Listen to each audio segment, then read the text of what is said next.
ohun tí à ń pè ní ọ̀gán rèé, ilé ikán. Bí èèyàn bá lè tú níbi ojú ihò yìí lọ sí ìsàlẹ̀, èèyàn á bá olú ọ̀gán níbẹ̀, àmọ́ ọwọ́ ìsàlẹ̀ pátápátá ni ó wà. Gbogbo ohun tẹ́ ń wò yìí, àwọn ikán ni wọ́n mọ̀ jọ. Ọ̀gán là ń pè é, ilé ikán. Kéèyàn tó wá lè láǹfààní láti dé ibi tí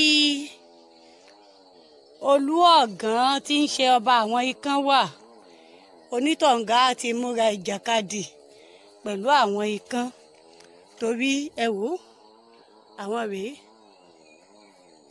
bí wọ́n ṣe jọ gbìmọ̀ pọ̀. Àwọn ikán, tá a bá ń sọ pé ikán parapọ̀, ikán mọ́lé, ilé tí wọ́n mọ̀ rèé. Ọ̀gán ni Yorùbá ń pè é.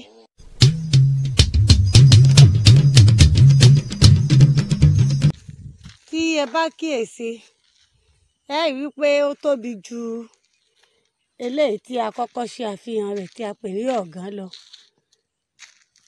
Eléyìí ni òkìtì ọ̀gán tó dàbí ààfin ilé ńlá wọn.